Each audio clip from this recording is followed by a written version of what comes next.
नमस्कार दोस्तों, मैं नितेश करियर पॉइंट पर आपका हार्दिक स्वागत करता हूं। आज की इस वीडियो में अपन बात करेंगे जो आपकी एयरफोर्स ग्रुप सी की वैकेंसी निकली है एलडीसी हिंदी टाइपिस्ट में, एमटीएस और बहुत सारे पदों पर। उसका फॉर्म कैसे अप्लाई करना है, क्या करना है, सारी चीज़ें मैं बताऊंगा। फॉर्म भर के दिखाऊंगा।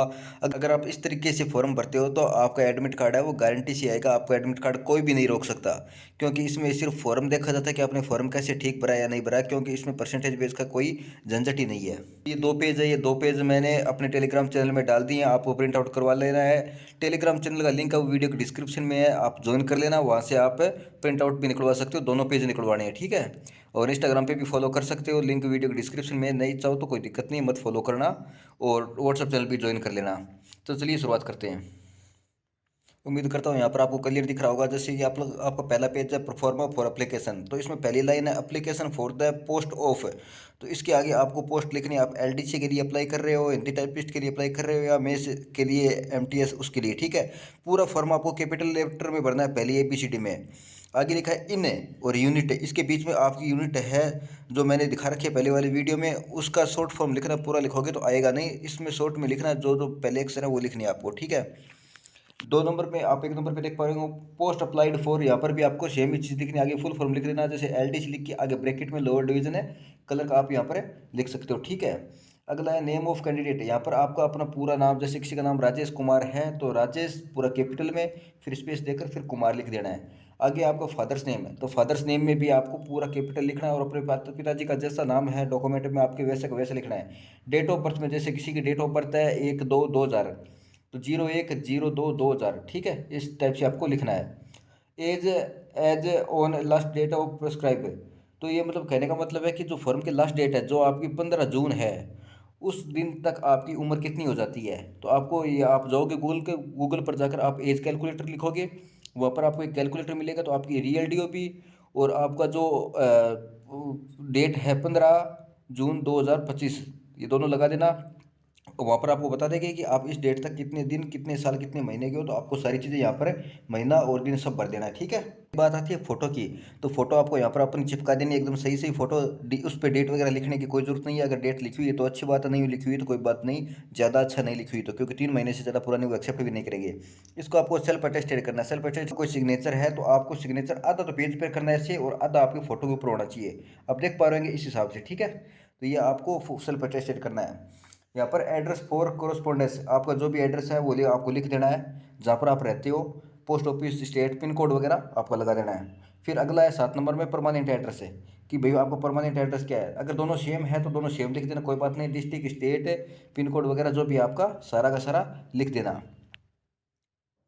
अब आ जाते हैं 8 नंबर पॉइंट में। 8 नंबर पॉइंट में आपकी कास्ट क्या है। अगर जनरल है तो आप जनरल पर टिक करोगे, ओबीसी पे टिक करोगे, एससी एसटी जो भी आपकी, और आगे आप पूरा लिख दोगे। यू आर है तो यू आर लिख के फिर ब्रैकेट में फुल फॉर्म में, ओबीसी है तो अदर बैकवर्ड क्लासेज, ऐसे आप लिख सकते हो, कोई दिक्कत नहीं है।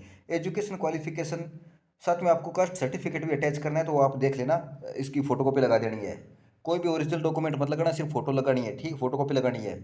एजुकेशन क्वालिफिकेशन की बात करें तो आपकी एजुकेशन क्वालिफिकेशन क्या है वो आपको लिख देनी है, कि आपने कहाँ तक पढ़ाई की है।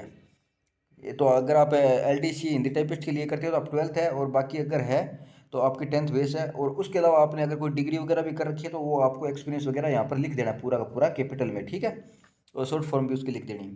Category which for which applied, अब जैसे आप मान लीजिए ओबीसी से हो, लेकिन ओबीसी की उसमें पोस्ट नहीं है, आप यूआर से अप्लाई करना चाहते हो, तो आपको यहाँ पर यूआर पे टिक कर देना है। सेम यही आपका एससी एसटी से रहने वाला है। और अगर आप हैंडीकैप्ड वगैरह हो, स्पोर्ट्स पर्सन हो, तो उसकी फ़ोटोकॉपी भी साथ में लगा देनी है। अगर आपके पास कोई टेक्निकल या कंप्यूटर का कोई एक्सपीरियंस है तो उसका नंबर वगैरह आप लगा सकते हो। डोमिसाइल यानी आपका एड्रेस है, जो आपका निवास पर मूल निवास होता है, या डोमिसाइल भी बोलते हैं, तो उसकी फ़ोटोकॉपी आपको साथ में लगानी है। और उसके नंबर यहाँ पर लिखे होने चाहिए, उस पर नंबर लिखे होंगे, आप वहाँ पर वो लगा देना, ठीक है। Whether you register employment exchange, तो इस पर तो सबको नो ही करना है, किसी को येस करने की जरूरत नहीं है, और ये आप खाली छोड़ देना, ठीक है। यहाँ पर आपको अपने, जो जहाँ से आप फॉर्म अप्लाई कर रहे हो, अपने गांव या शहर जहाँ से भी कर रहे हो उसका नाम लिख देना है। डेट, जिस डेट को आप अप्लाई कर रहे हो उस डेट का लिखना है, ठीक है। डेट जैसे आज कितनी है, 16 हो गई, तो 16 मई 2025 है। हालांकि आज की नहीं लगानी, क्योंकि फॉर्म आपके कल से स्टार्ट हो रहे हैं, तो आप कल की डेट लगा सकते हो। यहाँ पर आपको अपनी सिग्नेचर करने हैं, ठीक है। बीच में ये जो फॉर ऑफिशियल रिकॉर्ड ओनली, यहाँ पर आपको कुछ नहीं लिखना है, यहाँ पर आपको खाली छोड़ना है, ठीक है।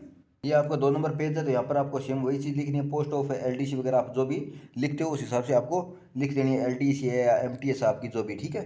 यहाँ पर आपको अपना पूरा नाम फिर से लिखना है, पूरा कैपिटल में, फादर्स नेम पूरा कैपिटल में लिखना है। यहाँ पर भी आपको फोटो चिपकानी है आपकी और सेल्फ अटेस्टेड करनी है, आधा सिग्नेचर कागज पे होना चाहिए, आधा फोटो पे होना चाहिए, ठीक है। नीचे आपको अपना एड्रेस लिख देना है। यहाँ पर आपका कोरोस्पोंडेंस एड्रेस यानी जहाँ पर आप रहते हो, परमानेंट एड्रेस की जरूरत नहीं है, अगर दोनों सेम है तो कोई दिक्कत ही नहीं है, आप वो भी लिख सकते हो, ठीक है। क्योंकि यहाँ पर आपका एडमिट कार्ड भेजा जाएगा, जहाँ पर आप रहते हो, कहीं बाहर शहर में रहकर तैयारी करते हो तो वहाँ पर आपका एडमिट कार्ड भेजा जाएगा, तो पिन कोड वगैरह सारा लिख देना। इंडेक्स नंबर आपको नहीं लिखना है, स्किल टेस्ट ये सब आपको कुछ भी नहीं लिखना है, क्योंकि ये आपके एडमिट कार्ड के साथ आएगा, ठीक है। स्किल टेस्ट वगैरह आपको पूरा खाली छोड़ना है, बस उतना सा काम है। अब बात कर लेते हैं कि इसमें डॉक्यूमेंट क्या क्या चाहिए आपको। इसमें एक तो आपको आधार कार्ड चाहिए, दूसरा आपको 10th की मार्कशीट भी लगानी है, 12th की भी लगानी है आपको। साथ में अगर आपने कोई बीए या बीएड वगैरह कर रखा है तो वो भी आप लगा सकते हो, कोई दिक्कत नहीं है। अगर आपने कोई टेक्निकल चीज़ कर रखी है, कोई डिप्लोमा वगैरह, तो वो भी आपको लगा देना है। साथ में आपका जो डोमिसाइल है या मूल निवास है, कुछ लोग उसको डोमिसाइल बोलते हैं, वो भी आपको लगाना है। और अगर आपने कास्ट सर्टिफिकेट है, जैसे आप ओबीसी से हो, एससी एसटी से हो, तो ओबीसी वाले खास ध्यान रखना, ओबीसी का जो कास्ट सर्टिफिकेट है वो सेंटर का अलग होता है, स्टेट का अलग होता है। स्टेट का आपका स्थानीय लैंग्वेज में होता है और हिंदी में भी होता है, बाकी सेंटर का वो पूरा इंग्लिश में होगा। तो आपको सेंटर का लगाना है, उस पर लिखा होता है गवर्नमेंट ऑफ इंडिया। तो आपको ओबीसी वालों को तो सेंटर का लगाना है, एससी एसटी का दोनों का सेम होता है, कोई दिक्कत वाली बात नहीं है, तो वो कोई सा भी लगा सकते हैं, उनका सेंटर और स्टेट का एक जैसा ही होता है। सबसे इंपॉर्टेंट बात, एक्सपायर नहीं होना चाहिए, क्योंकि जहाँ तक मुझे जानकारी ईडब्ल्यूएस और आपका ओबीसी उसकी वैलिडिटी 1 साल की होती है, तो 1 साल से पुराना नहीं होना चाहिए। साथ में आपको 2 फोटो एक्स्ट्रा भेजनी है, 2 तो आपको चिपका ही देनी, मैंने दिखाई दिया। 2 फोटो आपको एक्स्ट्रा अटैच करनी है फॉर्म के ऊपर, यहाँ पर आपकी दोनों फोटो है वो आपको स्टेपल कर देनी है, क्लिप लगानी है उसको, ठीक है। अच्छा, इसके बाद आपको 2 लिफाफे लेने हैं, मैं लिफाफे की फ़ोटो ऊपर लगा देता हूँ। आपको उस टाइप के 2 लिफाफे लेने हैं, ठीक है। तो एक में तो आप ये सारे डॉक्यूमेंट ऐसे मोड़ के रोल करके डाल देना, और वो दूसरा लिफाफा पूरा का पूरा पहले लिफाफे के अंदर डाल देना। आगे बात समझ में? तो दोनों पे, और जो दूसरा लिफाफा है उस पर भी आपको अपना एड्रेस लिखना है, क्योंकि उस एड्रेस पे आपका है वो एडमिट कार्ड आएगा, ठीक है। और पहले लिफाफे पे मैं आपको दिखाई दूंगा, ऊपर मैंने फ़ोटो लगा रखी है, उस हिसाब से आपको भेजना है। क्योंकि मैंने सारी चीज़ें बता दी, फिर भी अगर आपको कोई डाउट रह जाता है तो आप मुझे कमेंट कर देना, मैं रिप्लाई कर दूंगा। इतना सा, थैंक यू सो मच।